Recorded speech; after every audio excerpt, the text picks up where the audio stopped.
Hi, everybody. Welcome back once again to Let's Not Talk About the Husband, who's sitting right here.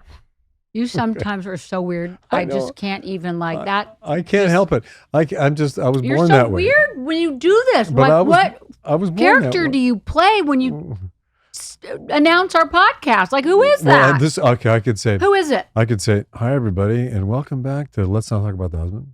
Or you'd say, hi, everybody, welcome back to Let's Not Talk About the Husband. Or I could go, hey, everybody, welcome back to Let's Not Talk About the Husband. You never have that much energy in your life ever. You never smile that much. You never put out that much. Do. No, you don't. Never. So I go, who is that and where does it come from? You are serious. You don't really laugh much. You never have that much energy. So I think it's great, but I'm like, who is that? Who is it? It's who you wanted to have married, who you wish you had married. No. The guy with all the energy and the big smile. I have all the energy. It would be too much. Oh. Like, who is that? Look at you smiling. Like, who are you? What? Well, I'm obviously somebody having a good time. The kids would be like, is that dad? Like, what's wrong with him? Not that you're sour in any way. You just don't emote that much in life. So the fact that you do it when you announce the podcast is usually very bewildering to me because I like to keep you bewildered. I'm like, who is that over there?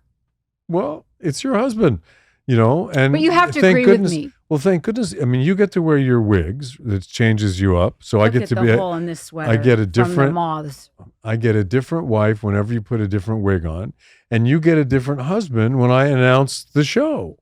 I'm so glad I pointed that out because you do it every single time, and I'm like, I know. That's my thing. What comes over It's him? my jam, baby. It's my jam. Wow. All right. Like no one has ever seen that much energy come out of you, ever. Oh, come on. Never. Never. Have you seen the dance videos where he's just doing his thing and I'm dancing around him? That's Harry in life. So him giving that much energy, he must really like doing that. You must really like doing this podcast because, honey, you do not give it up like that. I get to talk to you. We get to spend an hour together, once a week. We get to talk. We get to talk about stuff that we normally wouldn't talk about at home because you're doing your thing. I'm doing my thing. The kids come in, the kids come out. The dogs have to be fed, and then we get to come here and spend an hour talking to each other. You guys, it's remarkable. You know what I'm talking about. He does not expend that much energy ever.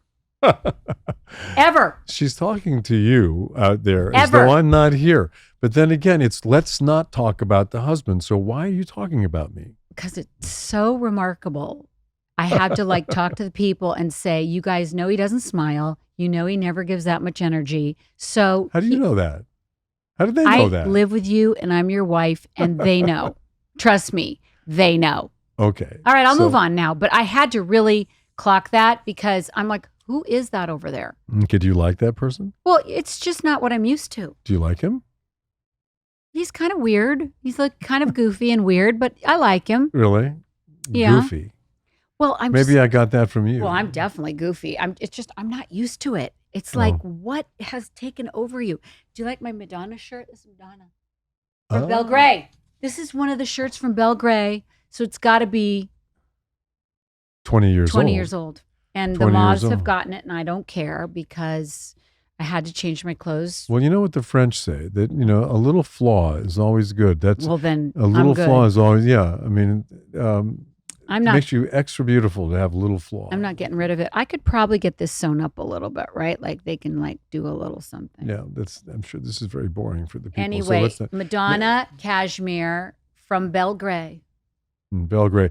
The middle names of our two kids, Delilah Bell, Amelia Gray. That was the name of our store that we started in 1990. No, 2003. We did, right. Just as the Iraq War was starting. 2003 to 2010 or 11. 11. Yeah, after the crash. I mean, we were great. That store was on fire. We were doing $1,200 a square foot in that store. Do you know that's amazing? Yep. To do that kind of business? I know. And that's why every mall in the country, I mean, not just in LA, every mall in the country wanted us to go in. We got offers from all over the country. Remember we flew over Las Vegas in the helicopter? They wanted us to go to Florida. They wanted us to go to Georgia. They wanted us to go all over California. The Grove, all those places. Yes, I mean, we were doing such a huge business, and then Oprah said, and then we weren't. Well, 2008 happened. And, all of a sudden we went from doing $1,200 a square foot to doing like $20 a square foot. I mean, overnight. I know. I'll never forget the computer. The computer, it was the 27th of December, 2007. And the computer started showing that usually after Christmas is a downturn anyway. Oh, in January is always terrible. January's always terrible. But this was a disaster. I mean, there were days when we didn't have one sale. I know. And we had the store in Calabasas, so we had two. And we had two stores. And in Calabasas, that's where the huge crisis really originated. Yeah, and Calabasas hadn't really hit yet like it is now, the Kardashians' Calabasas. It hadn't hit yet. Like it was still under the radar. They had a store there, didn't they? They had a store called Dash. At the same time. And that didn't make it either, did it? Well, they closed it. I don't know if it didn't make it, but they ended up closing it because their show took off. I mean, you'd keep it open if it was doing great. But their show took off. So this was before their show took off. Well, anyway, we had this store in Calabasas, and then we got sued by everybody because we couldn't pay the rent. Yeah. Anyway, that's another story. Eve, do we have some stuff to do? I think we have questions and advice and things like that. Exactly. Don't listen to us, people. Whatever you do, but anyway, it's for jokes. It's for shits and giggles. Okay. Like I would take it with a grain of salt for sure. That's right, a grain of salt. Yeah. Over the left shoulder or the right shoulder. I think you do the right or do you do the left? You people tell us. Maybe the left. I don't remember. I always wondered which shoulder you throw it over. I just always do it.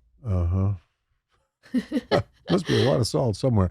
So anyway, what's happening? Okay, so we got some questions from your listeners, mostly some advice questions. But he never has this much energy ever about anything in life. I'm going to point it out every single time I see it. It just doesn't happen. I wish that you had been here. You were away to see the reading I did of the Merlin Project. I wish I had seen it too. Were you energized? Very much so, yes. So, I'm always energized when I'm on stage. So, you are. I've seen that. When you play characters, when you're playing Henry V on stage, very energized, just not in life. In life, you're very quiet and calm, and you do not show exuberance. It's not a good thing or a bad thing. It just is. Okay, well, I'm exuberant now. Okay. Wow. How about that? Wow. It takes a microphone and a camera to get me exuberant. I am so amazed. I truly am. Well, set a camera up at the house and a microphone, and look, and you never know what you're going to get, right? My God. All right, Eve, please. Okay, let's do it. Save us. I'm blown away by it. Okay, first question from your listeners. What are some tools you learned in therapy that helped you the most in your relationship early on? Oh, because we went early on. We did go early on. What were some of the tools? Look, listening. That was always the advice that we got. Listen to your partner. That's because you weren't listening. If you'd been listening, you would remember. I don't remember that being told to me The number one thing is listen to your partner. June was our therapist. I loved her so much. She was so great. She passed very sadly. Yeah. But boy, she was great. She was a fantastic therapist. Was so great. And we recognized early on. What else did she tell us besides listening? Besides the one that you don't remember, listening. Tools. Do you remember anything she said to us? No. Okay. I remember just about everything that she said to us. Please tell me. So I helped us out since you didn't hear a thing. I didn't remember. I didn't say I don't remember. I didn't say I didn't hear it. I just don't remember. Okay. Hearing it. Well, she had something. She always had a thing about the word should. Oh, yes. Remember that? Yes, I do remember that. Because I also saw her separately, and I also went to her women's groups. So I got a lot of her. Yes. Oh, so you remember some of this stuff. Well, the should I remember. Well, I mean, shoulds. Shoulda, woulda, coulda. Well, the shoulds are like, she would say that, the word should implies that there's something you could have or would have done maybe differently or something. And God, she said that just, that it was a useless kind of word. Yeah. It still is. Yeah. Yeah. Anyway, but she also, she was very good with relationships and very good with teaching us how to listen to each other, because that was really big. And how to have compassion and try to understand each other, understand where we were coming from. But listening was really kind of the main deal. And the fact that you didn't get that is I do it, so I must have gotten it somehow. Yeah. But But anyway, so anyway, listening, listen. you really want to listen very carefully. You want to have compassion and empathy. and try That's to, very you always want to kind of see what it would be like to be wearing that person's Yes. shoes. I mean, in and general. see if you can see what life looks like through their lens, Yeah. and have some empathy for that. Which Because can be really hard when you're fighting or you're mad at your partner. Yeah. You get blinded. You can get blinded by whatever issues going on. And then comes the silent treatment, and that. And is don't the- go to bed angry. You have Yeah. to fix it before you go to sleep. We've always done that. Well, we've A tried. little bit. We've tried, but there have been a few times. Yeah, but not many. yeah. Not many. I just think it's terrible to go to sleep angry. You got to somehow fix it before. I know the silent treatment is really Oof. that's tough. You want to avoid the silent treatment at all costs. Yeah. And what you and I do sometimes, we might be fighting, and we might have some weird thing. And we come might to- take a break from talking for an hour or two. But then you'll walk into the kitchen. I'll walk into the kitchen. We'll look at each other and we'll just start laughing and go, "What the fuck was that?" Come Because on. it's so not about what you I just thought about. It's so much deeper. Usually it's about something much, much deeper, and resentments that grow over time, Yeah. and then we got to always be cognizant of those things and be aware that there are resentments that grow over time. And it can be little things like, you didn't take the toothpaste out of the sink, or you left this on the kitchen It's table. usually that or, kind of stuff, yeah, I think. but it's not that. Not though. that. Yeah, It's deeper. something usually Well, deeper. there's a lot of people that I know right now that are going through divorces. A lot. Well, this seems to be the time. Okay, lot. so our kids are now out of the oven. They're Out of the and- house. This and- is when people look around and go, okay, so we're still together. Why? Were there no kids here? I want Yeah. to do this. You want to do that. X, Y, and Z comes up, and you go, wait a minute. I want A, B, and C, not X, Y, and Z.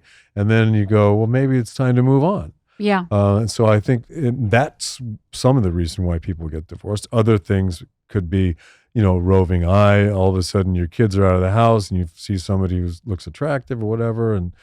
But we're not making kids anymore, so we're not out. We're not out looking for that perfect mate to make kids with, right? I already found that. Yes, and so did I. So we did that. But I think, a lot of my friends are going through this right now. And I was just having breakfast with one of my girlfriends who got divorced about a year and a half ago.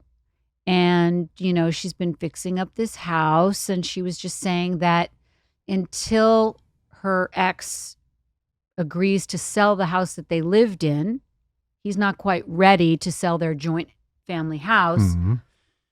She can't really do the work she wants to do on her new house. So that was an interesting conversation, Oh, just to wait until they sell the house. I mean, there are little things like that, but I mean, they've been together for yeah, 30 years and right. they've grown children. And so, it's, And there are a few other people in our life who, after raising kids, decided to or part they're ways. raising kids And decided to part ways. That's even worse when well- you got kids that are still in the oven and you got to decide to get divorced. I mean, yeah. I would say 6 of my friends are going through divorces. So the majority right now, of our friends are actually parting company. except for Jim and Robin, they're still together. Yeah.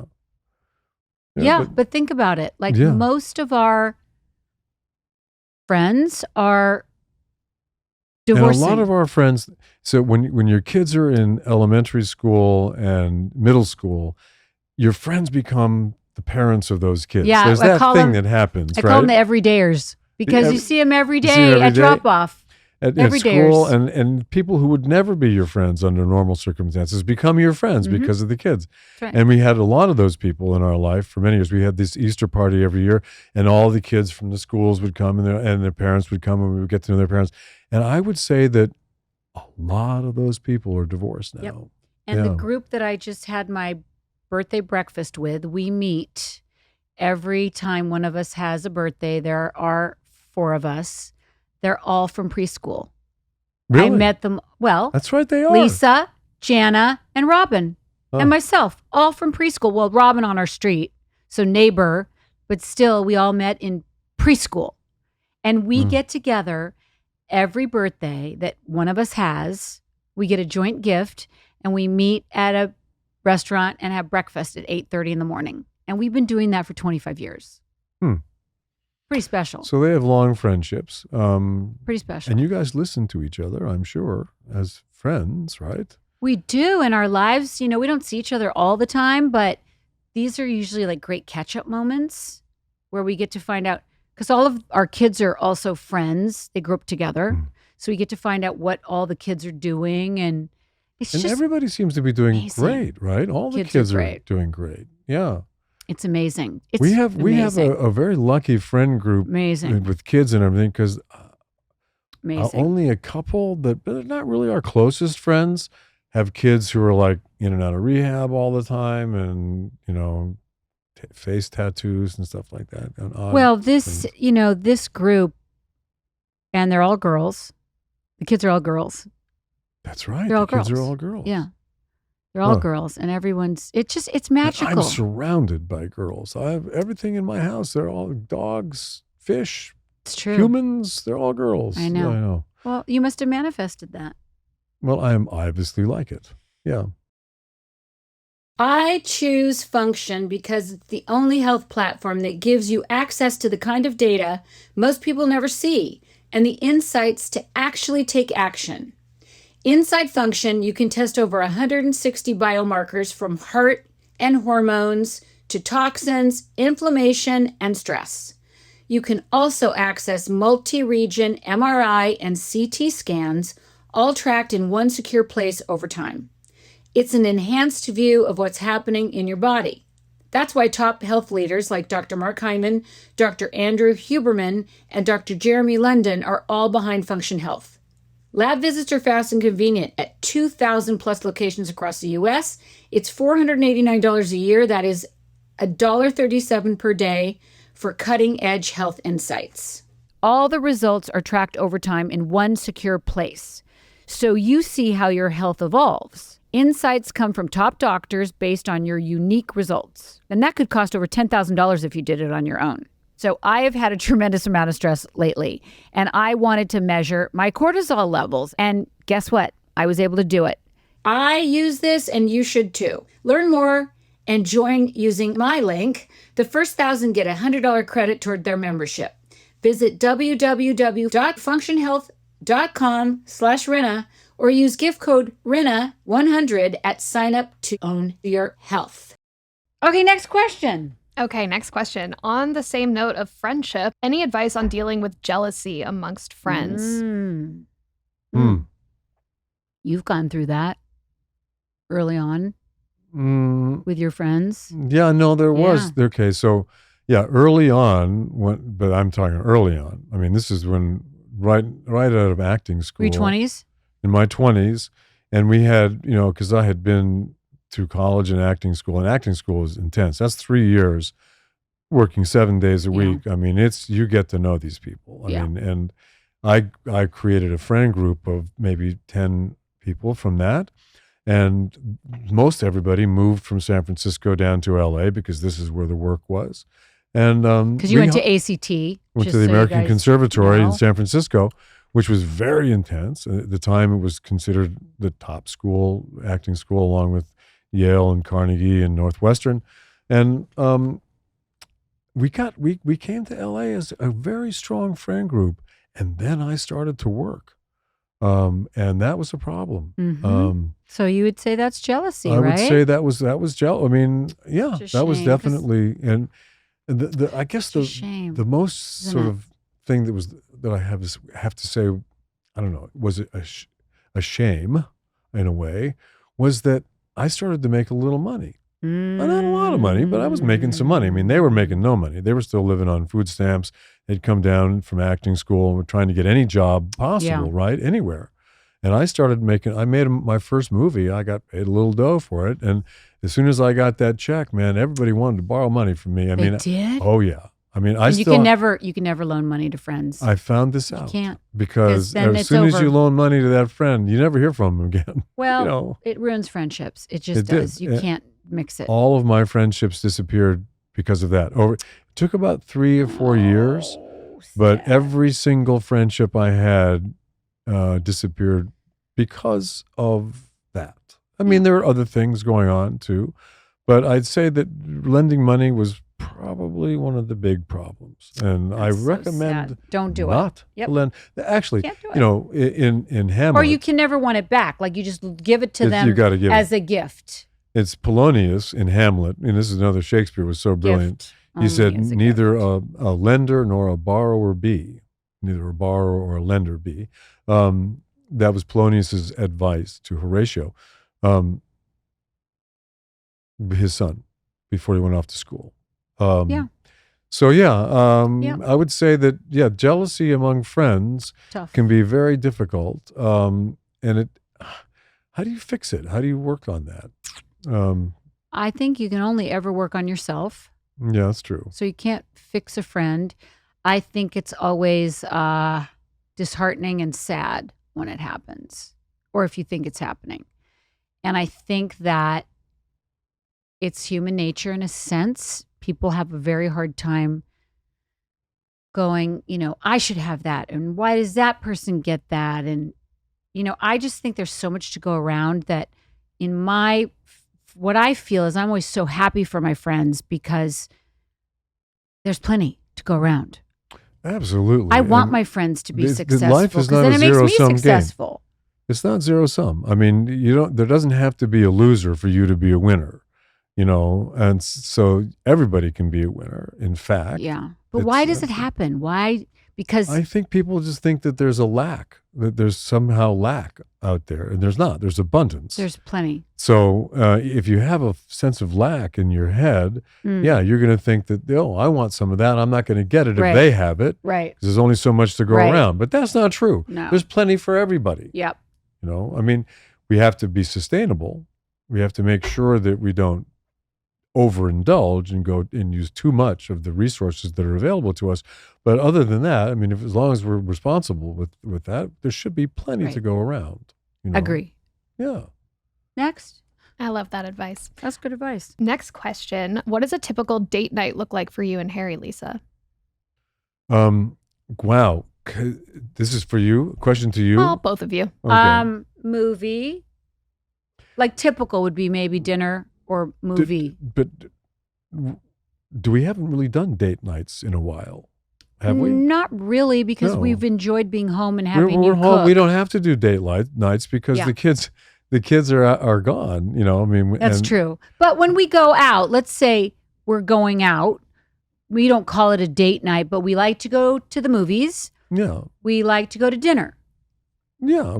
Not often. I mean, we have date night. I mean, I cook at the house usually every time, Yeah. every week. Yeah. But when we but- did have date night, Yeah. remember I mean, we'd go to Dre's and smoke cigarettes. That I always think that was before the kids. so fun. Before the kids. Oh my God, that was so fun. There was this restaurant called Dre's, which I think now is in Las Vegas. But, no, it's here too, I guess. I Victor think it Dre. reopened it. Oh, here. really? Victor Dre It's in Vegas. You're right. had go this there. restaurant, and we would God, it go. was so Our fun. ritual was to go and get a martini and smoke a cigarette on the outside. outside. And that's when you could still smoke in restaurants, and That was fun. and we'd have a martini and smoke a cigarette. And That was fun. I guess it was. It seemed like it to it me. seemed like fun for a while. but- I would love to be a smoker if it wasn't bad for you, just because I think it is so fun to I was never a smoker per se, but I think that was a fun moment. Well, even if it's terrible for you. Horrible will kill you. Let's talk about smoking for a minute because so you and I are both doing something What? that we didn't know we were both going to do it at the same time. We're both rewatching Mad Men right now, We are. and they smoke in Mad Men, and so and much. I mean they never stop smoking in that. I mean especially Roger. I mean John Slattery. John who is Slattery, never. brilliant. In Brilliant. This. I mean I have to admit. So I did Mad Men. You okay, did. and was nominated. I'm almost up to your season. Almost. I don't remember which season. Where are you? I'm 5, so you probably come on 6. 6 and 7, I think, Yeah. or something like that. So So you were nominated for an Emmy for that. yeah, and I had never Brilliant watched show. it. I had seen the first 2 seasons, And then there was some kind of a hiatus that they had. I mean, there was some kind of a For 18 months renegotiation. because they were renegotiating with AMC. And so I lost the momentum, and I never saw the like 3, 4, and 5 episodes. I mean, seasons until now. I'm watching and I'm going, oh my God, this show is brilliant. Brilliant. And these people, Brilliant. Slattery and John Hamm and Elizabeth Moss and Christina. I mean, it really total January. brilliance. I mean, January all of Jones. them. She was not that big in season 1 and 2, and then she's much bigger in 3 and 4. And To me, she's big in all of them. She's now. I mean, I never really saw her that much, and then by the time I got on the show, she was not really that much in it. I just think that Matthew Weiner is a freaking genius. I mean, that show, I'm so engrossed in it right now that I live life and then I go to Mad Men life. I live life and then I go to Mad Men life. And how about the fact that since it was shot in the 60s, and so it's timeless. I mean, that show will never get old. And why is that? Well, because it's period, and it was shot, and it's the themes really are very human themes. Specific. And that show, you'll be able to rewatch that show 25 years from now, and it'll be fresh. And it's so layered. The characters are so flawed and so layered. And I mean, I can't get over it. Yeah, no, I cannot get over it. And now I Elizabeth think back on, Moss. I know. I mean, and she's a kick. And she was on the set. She was a total kick. So You're so lucky you got to work on that. I'm realizing now how lucky I am to work on it. Now that I've seen the first few seasons, yeah, it's an amazing show. To get to wear your amazing. hair like that, your glasses. So yeah, Mad Men is amazing. And what we used to do is we would, when the kids were small, we would go to Shutters and have a date weekend. We would do that a lot. Go to different hotels. Different hotels. Yeah. We had the Beverly Hills Hotel, and we went to Shutters. A lot. We did that a lot. Yeah, that was great. Because you got little kids and nannies and stuff running around. That was great. How can you roll around if you got all that stuff? That going was on, great. That was fun. Yeah. DraftKings Casino has your playbook for gaming action all season long. Play thousands of popular slots for a shot at jackpots. Over 400 million has already been awarded. New players get 500 spins on Huff and More Puff over 10 days. Download the app, use code Rinna, and claim your spins after your first $5 wager. Get in the game with DraftKings Casino, home of the largest jackpot win in online casino history. The crown is yours. Gambling problem? Call 1-800-GAMBLER. In Connecticut, help is available for problem gambling. Call 888-789-7777 or visit ccpg.org. Please play responsibly. 21 plus. Physically present in Connecticut, Michigan, New Jersey, Pennsylvania, West Virginia only. Void in Ontario. Eligibility restrictions apply. New customers only. Non-withdrawable casino spins issued as 50 spins per day for 10 days. Valid for featured game only and expired each day after 24 hours. See terms at casino.draftkings.com/promos. Ends October 5th, 2025 at 11:59 p.m. Eastern Time. Next question. Have you ever had to turn down a huge job offer, and did you regret it? You have, but I don't think I ever had. I don't think I've ever turned down a huge job offer. I've turned stuff down not because I had to, but because I couldn't see myself doing that movie or that show. The big one for me was in 1984 or something like that, and they asked me to do this show. It was going to shoot in Atlanta. We're going to do one season, and then there was going to be another season follow up. So it was going to be a total of 12 episodes, I think. Six episodes for the first season and 6 episodes for the second season. And they sent me the script. I was represented by CAA at the time, and the script came to my house, and the script was this thick. It was a foot thick. Well, it was six 2-hour long shows. Shit, that would scare me. Like 12 hours. 12 hours. That'd scare me. wouldn't know how to read that much. Well, I said, me too. I was like, how the fuck am I going to read this? I got to read it. And I had to like read it in a day because they said you got to respond to this offer right away. And it was a lot of money. It was like 7 figures, big money, lead role. Not what year? Shooting 1984, I think. Shooting for like 5 months. Miniseries, right? A miniseries, which they had just started doing, maybe. Well, they had done Roots, and then that set the hook for miniseries. So I had already done a couple miniseries at that point. I was the only person at CAA who had ever done TV. What? Yeah, CAA was only movie stars at that time. At that time, CAA, wow, I didn't know that. They were, well, if they had anybody from TV, it was marginal. Whoa. They wanted to be the agency that had all the big stars. This is when Mike Ovitz was running And it? Mike Ovitz started it along with, 3 or 4 other people. Rick Nacita. Rick Nacita was my agent. Paula Wagner. Paula Wagner was my agent. She went on to run Tom Cruise's company. Mm-hmm. But they asked me to do this project, and they sent the script to my house, and I said, how am I going to read that? So I said, I got to read it right away. So I walked into the kitchen of my house, and I put the script on the kitchen counter, and I stood up. What? I stood up with a bottle of water, Shit. and I stood there and read the whole thing standing up.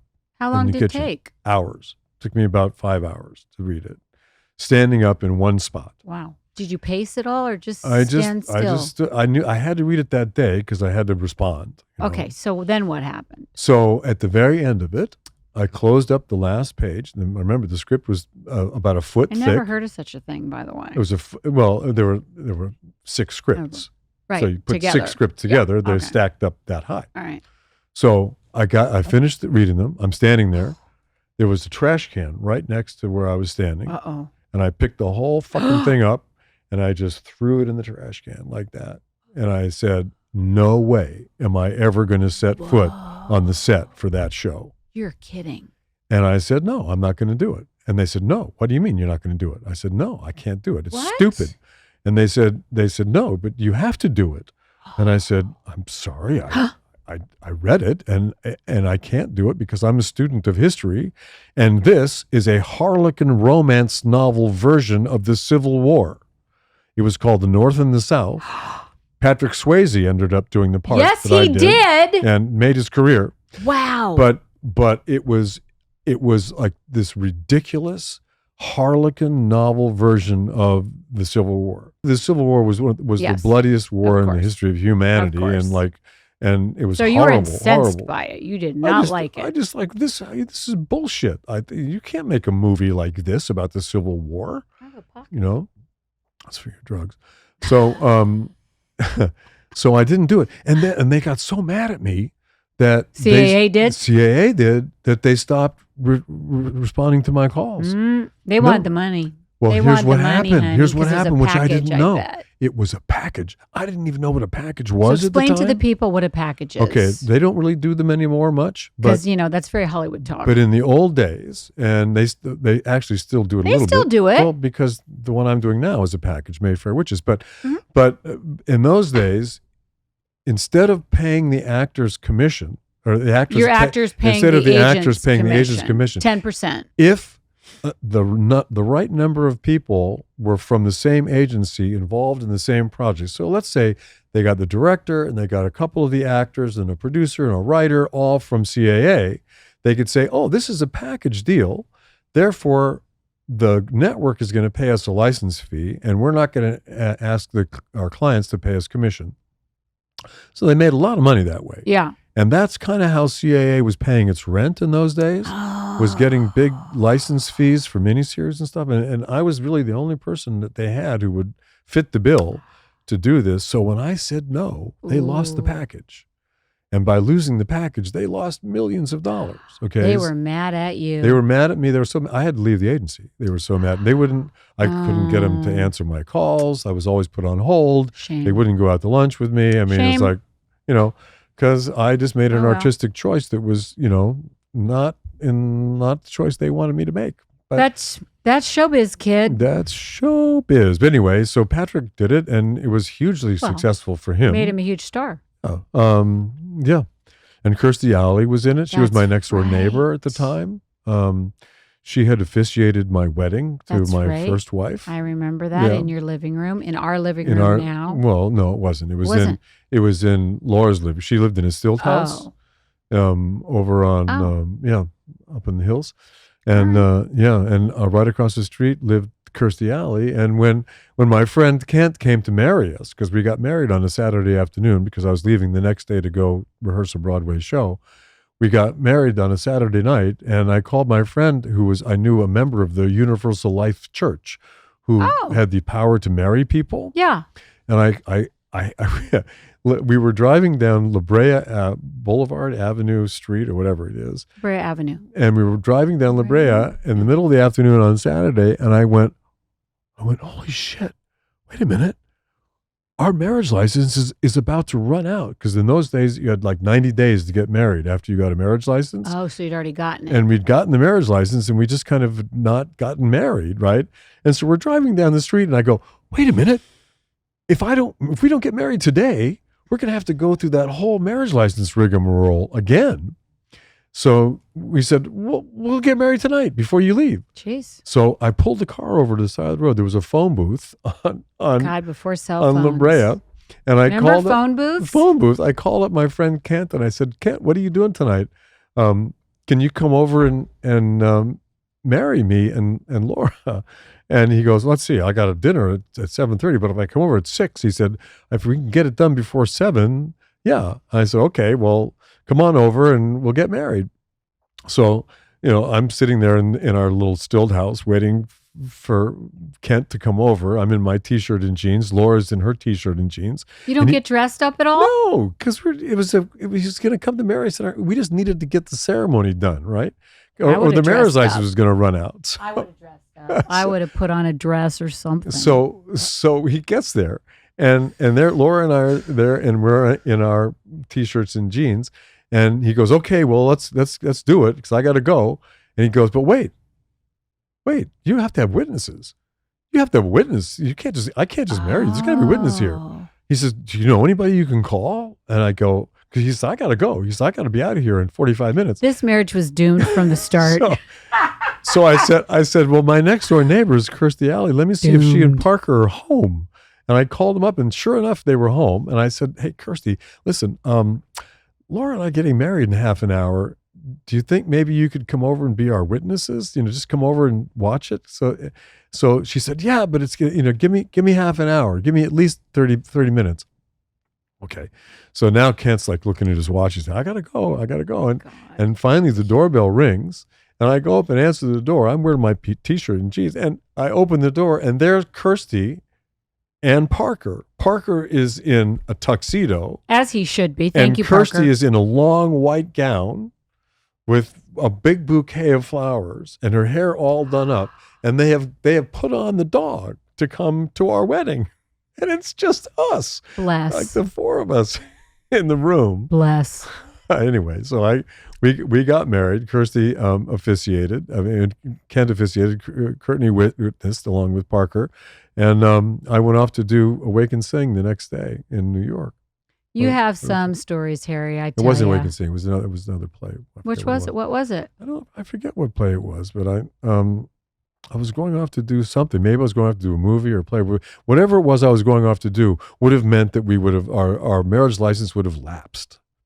So, yeah, it was not, it was a doomed marriage for sure. Doomed. Yeah. Do your thing, Harry. Thank you so much, everybody, for tuning in once Cheers, again. bitches. Let's not talk about the husband. Cheers, bitches. Everyone, Lisa Rinna. Cheers. The one and only. Lisa fucking Rinna. Cheers.